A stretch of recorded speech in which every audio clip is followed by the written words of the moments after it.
He forgot me, bro. Now he got me pissed off. Errol. Oh, what happened? No, I went to shake his hand and he didn't even touch it.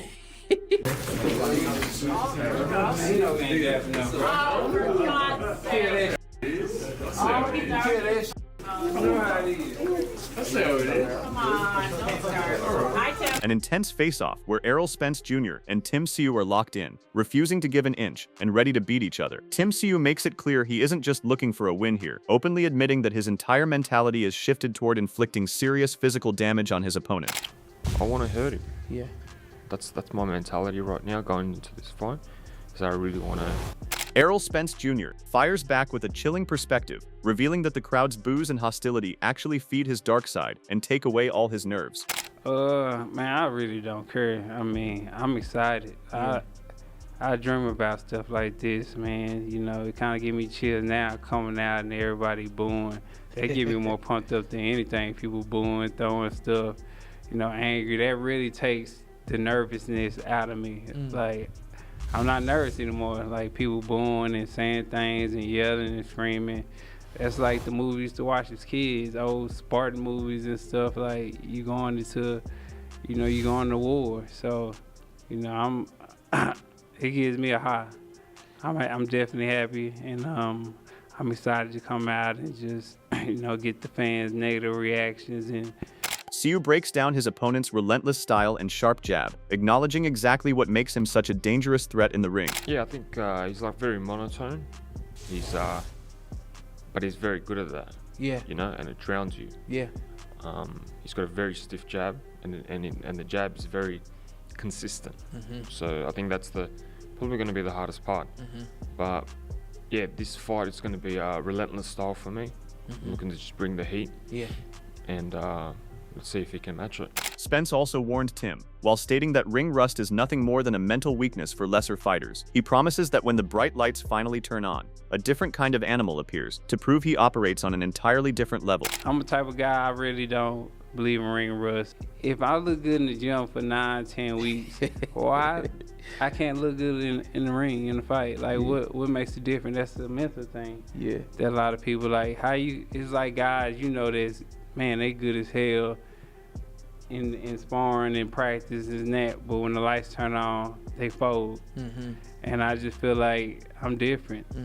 You know, I feel like I look better outside. I look better in the ring and not in the gym. I look good in the gym, but fight night, I look, you know, it comes out. Yeah. And I just feel like that come fight night, I'm gonna show everybody that, you know, ring rust is not a thing. It's more of a mental thing more than anything. Tszyu acknowledges that while this is a dream matchup for the boxing world, it is also a deeply personal mission for him. This legendary name has been sitting at the very top of his hit list for years, and he is ready to finally cross it off in devastating fashion. Yeah, it's been a bit of both, I guess. Yeah. You know, I feel like stylistically this is the fight that everyone wants to see. Yeah.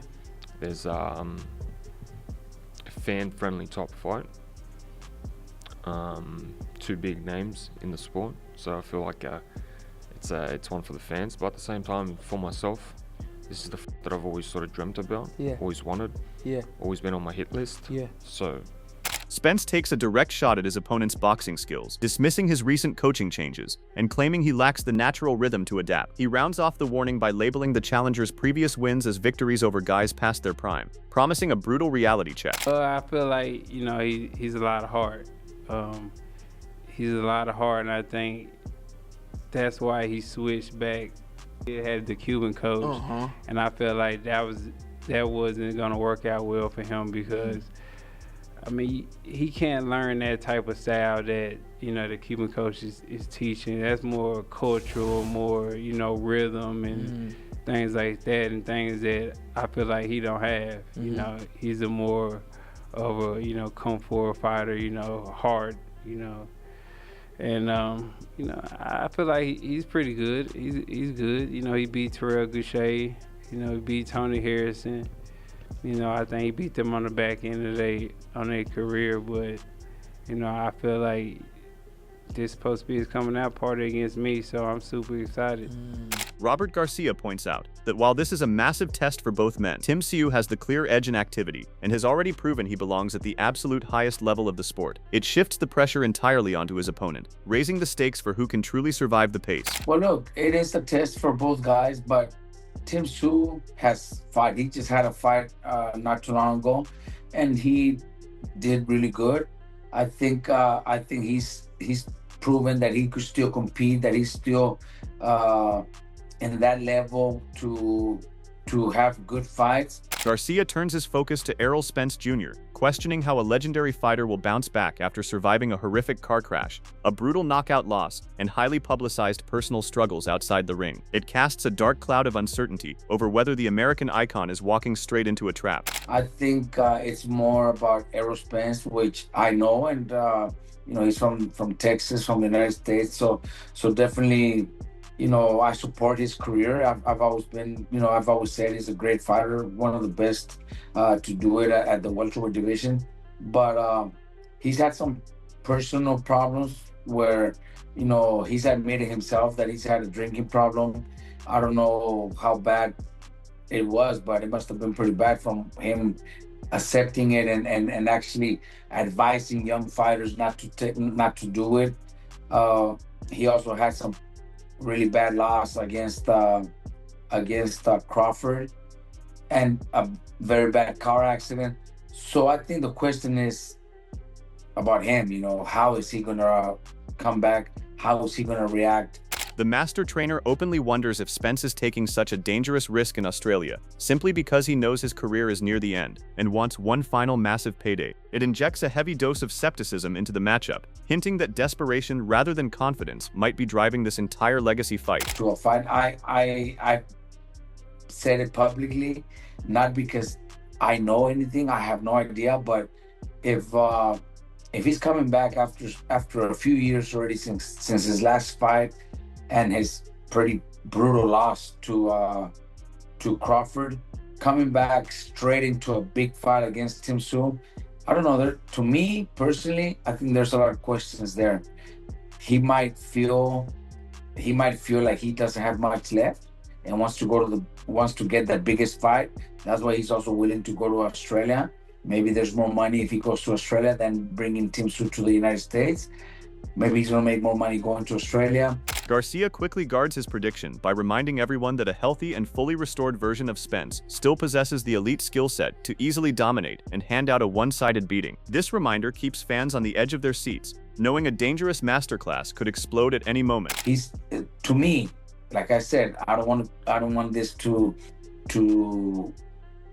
be like I'm saying that's exactly what's going on, because I don't know. Maybe he's sharp, maybe he's strong, maybe he's fast and goes out and puts a beating on Tim Tszyu, because he's got the skills to do it if it's a fresh Spence.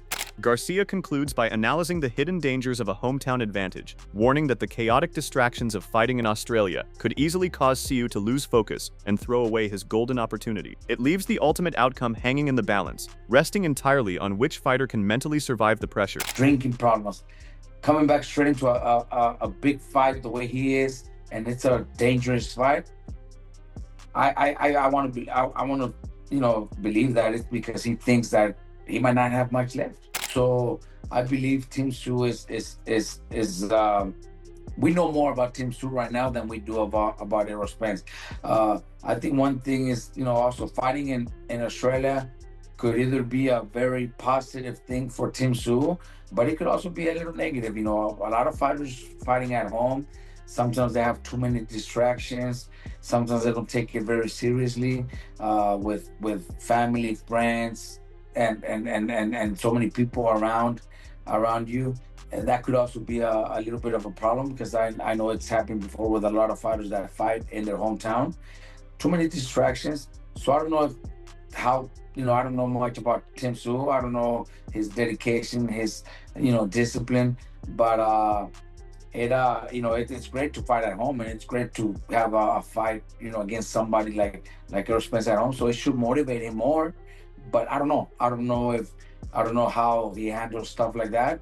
If he's very serious about his career and wants to take it to the next level, then he should be fine.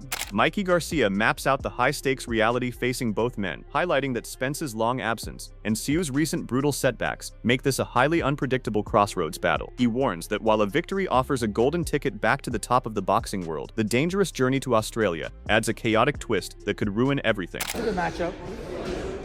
Spence hasn't fought in what, like two years? Since the Crawford fight, yeah. 3 years, maybe 2 years. That's a good fight for him to come back, because Tim Tszyu is also not at his like prime anymore. He's been hurt, he's been knocked out. So that's actually a pretty good matchup for a return. It's also a good matchup for Tim. If he beats Errol Spence, big name, he gets another shot at something bigger. So that's a good matchup for both, actually. But he's going to Australia, so that's a little iffy there. No, plus when you travel that far, it takes a long time to adjust to the weather, the food, the time. Yeah. Yeah, it could be a little tricky, but matchup-wise, it's a good matchup. 50-50. Regis Prograis declares that a vintage version of the American Star would easily demolish his opponent, reminding everyone of the absolute killer instinct that once dominated the sport. However, he warns that massive wealth and a long layoff can easily make a warrior soft, leaving fans wondering if that old hunger is completely gone. I mean, if it's the old Errol should walk through Tim Tszyu. If it's the old Errol Spence, he should be able to walk through him. But we don't know. We don't know what Errol Spence we gonna get. That's the thing, like Errol Spence been off for a long time, and and sometimes when you're rich, it makes you a little soft. Sometimes, I don't know how it would make Errol Spence, but the old Errol Spence, man, was a killer, bro. I think a lot of people just forget, and I hate that about boxing. People forget how good Errol Spence really was. Like he was a man. Errol was a dog at one point in time. He was really a real kid in the ring. Besides the stuff with Crawford. But man, if the old Errol comes back, I think that I got Errol Spence by landslide. Prograis breaks down the terrifying reality of aging in the ring, noting that while power never dies, vital reflexes and speed inevitably vanish by mid-30s. He adds an ominous warning that his opponent is going to fire back with heavy artillery, making this a brutal test of physical survival. I mean, the speed will leave you. Power always will be there. Power go beat up forever. I saw I saw George Foreman hitting the bag before he did. Now rest in peace, George Foreman, but I saw him hitting the bag, killing the bag, probably right before he died, not too long. So the power will always be there with you. Now the speed and reflexes, that's the things that do leave. Errol is, he's 36, he's right under me, so that is old for a fighter. Now people are thinking about it a little better, but it's still old for a fighter. So like I said, we would have to see what happens. We would have to see where Errol shows up, because the reflexes, they do leave. And that's the main thing you need in boxing: the reflex, the foot speed, the hand speed. You need that. Power always gonna be there, but it's not about how you can hit. It's not a heavy bag. It's gonna hit back. So Tim Tszyu gonna hit him back, and if he can still take the punches, if he can still move from the punches, that'll be the question. The former champion questions whether enough passion remains to survive such a dangerous comeback, especially when there are no world titles on the line. He warns that stepping into the ring purely for a payday is a recipe for disaster if the obsessive love for the grind has died. So if he said that right 1 foot out, it's gonna be hard to come back in, because with me, I'm not gonna speak on everybody else, but it's like, what makes you fall in love again, fall in love and be obsessed with that again if you did everything already. Like Tim Tszyu, they not fighting for belt, they not fighting for what do they fight for? Just a lot of money. If you do it for the money, that's always the wrong reason. When I was coming up, I never did it for the money. I mean, I know the money was gonna come, but I did it because I loved it. A lot of guys, they're hungry right now. A lot of good guys coming up, they're very hungry because they do it because of love. So with him, it depends if he still love it. I don't know. Like I said, we shall see with that. To that, Ben Damon admits he finds this matchup almost impossible to predict because there are too many unanswered questions surrounding both Spence and Tszyu. He feels the long layoff, past setbacks, and uncertainty over each fighter's current form make it difficult to know what to expect once the opening bell sounds. Rather than favoring one side, Damon believes any prediction is little more than speculation until both men step into the ring. I don't know what happens in that fight because I simply don't know what version of Errol Spence we're getting. I got no idea. It could be any number of versions of a man who has been a truly phenomenal and obviously a superior and world-class fighter, but he's coming to Australia after this long break with all of the other things that have gone on through his life. and he's taking on a hungry Tim Tszyu, a man who has been beaten badly on a couple of occasions himself, and who we cannot be sure what version we're going to see of him either. So this is just anyone who tries to make a prediction on this fight is guessing, because nobody can possibly know. It is just one of those things where you're going to have to watch it to find out how it goes down, because if you think you know, you simply don't. Building on that point, Ben Damon believes this is a defining moment in Tszyu's career, with the result likely to shape what comes next. He feels another setback would make the road back to the top far more difficult, while a strong showing could keep Tszyu in the mix for major opportunities. Damon sees this fight as a crucial chance for Tszyu to rebuild his momentum and position himself for another marquee bout. Tim Tszyu, does he have to win this fight against Errol Spence? Well, I guess maybe because of where he has put himself, he does. He's sort of changed everything, hasn't he? Like, he can't make any more changes, you wouldn't think. It'd be a surprise. Maybe he self-trains into another... He seems to have always bounced back, right? Yeah, he does, and that's testament to his confidence. I know at times he's thought, and he's made this public, that he's thought about walking away from it all, which is very difficult when your surname's Tszyu. But it would be tricky, you would think, to see him get back to this level if he were to lose this fight. And obviously it depends how you lose. If he gets sparked in a round by Errol Spence, that's especially difficult. If it's a fight of the year, life and death battle, maybe it's a little bit easier. But certainly the path that he's thinking about is winning this fight and then going into a mega fight. Joel Camilleri highlights the massive scale of this collision, noting that an elite pound-for-pound force is returning to square off against a resilient challenger who refuses to back down. It sets up an explosive narrative, where two of the biggest names of this era are crashing into each other with everything on the line. I think it's a massive fight. Errol Spence, man, was one of the pound-for-pound before he lost to the pound-for-pound. And Tim Tszyu, losers, down, up, and now he's going for one of the best of recent years, so it's a massive fight. Camilleri breaks down the crucial psychological upgrade behind the challenger's camp, explaining how new managerial backing shields the fighter from mental warfare and heavy outside distractions. This shift allows the fighter to remain purely focused on the battlefield, while his team maximizes the spotlight and the money. Tim doesn't need somebody to teach him technique or whatever, maybe a bit of defensive movement or whatever, but what Jeff brings to the table is he backs him. He backs him. If someone's doing Tim's head in, Tim changed over the last few years. He started talking, and the camera's not for Tim. He started to talk and try to start arguments and that. Jeff will say, leave it to me. Jeff will come in, make the phone calls, don't talk to Tim, cut it out of the way. Also, he's a good self-promoter. Jeff's going to promote Tim massive, so he's going to bring him more likes, more money, and that's what he wants, and backing. The insider admits his biggest anxiety revolves around defensive vulnerabilities that could prove fatal against a dangerous technician if the former champion returns in peak form. It introduces a creeping sense of dread, suggesting that the ultimate outcome hinges entirely on fixing those leaked holes before fight night. I just really hope that Tim's going to work on the defense, because yes, he can beat Errol Spence, depending where Errol Spence is at right now. Spence at his best as a dangerous fighter. But if Spence comes back, not as good as he kind of was, Tim is up and ready to go. He can beat him, but my only worry is defense. And that's ultimately himself, like we talk on the phone. Camilleri emphasizes the shocking physical size advantage at play, revealing just how massive the challenger walks around compared to a former welterweight king trying to move up in weight. Yet he warns that sheer size might not be enough to overcome elite timing and accurate firepower in such a dangerous environment. He's big, but there's a photo of me, Nikita, and Tim when I went over to manage their gym and head coach of their gym. Oh, that's right. Yeah. I look like a lightweight compared to them. They're big. I walk in the ring, I was on the phone to Tim the day of my fight. He's like, oh, hey, how you going? How you feeling? And blah, blah. I go, I'm feeling good. I go, bro, I woke up at 74.2. Only 1.7 kgs above my weight division. He goes, what the hell? I woke up at 79 for my last fight at like 70. So he's a big boy. So he's ready for that weight.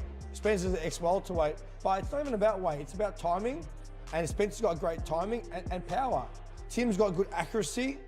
Well, maybe he'll increase his power at middleweight, but I just think that it's a dangerous fight, and we all know that. Camilleri concludes with an honest reality check, admitting that while his loyalty lies entirely with his countrymen, he would never gamble his own livelihood on the outcome against a peak version of the American star. It leaves the final verdict shrouded in deep suspense, hoping for a devastating victory, but fully aware of the lethal threat across the ring. You know, it's a hard one. I can't really give an opinion. Yeah, on it. I can't. I want Tim to win. I really do want him to win. If you told me to bet my house on it, you know, I'm not going to put my house on Tim. I think Spence at his best was a better fighter than Tim, but I'm 100% Team Tszyu, and I hope he destroys him. This ultimate super welterweight showdown carries massive risk and extreme uncertainty for both warriors, leaving the boxing world split down the middle on who will survive the chaos. With legacies, pride, and future global dominance hanging completely in the balance, a single mistake under the bright lights will bring a devastating end to one man's dreams. The immense pressure of the hostile Australian territory adds a psychological layer of drama that could easily break even the most seasoned veteran. Every single punch thrown will carry the weight of their entire careers, forcing both men to push past their physical limits in pursuit of a defining legacy. There is absolutely no room for error when two elite punchers with contrasting styles clash in a high-stakes environment where survival is the only option. What do you think will happen when the opening bell rings, and which fighter do you believe has the mental edge to impose his will and walk out of the ring victorious? Do you think the long layoff and past injuries will cause ring rust to catch up with the former champion on fight night? Will the raw power and immense physical size of the hometown favorite be enough to overwhelm elite timing and accurate counterpunching? How much will the chaotic outside distractions and massive pressure of fighting at home impact the challenger's focus? Do you believe a deep desire for a massive payday or a genuine obsession for the sport is driving this dangerous comeback? Who will successfully dictate the pace of the action when the relentless pressure finally meets a stiff, consistent jab? Let us know your thoughts in the comment section below, and don't forget to subscribe to our channel and tune in for more videos like this.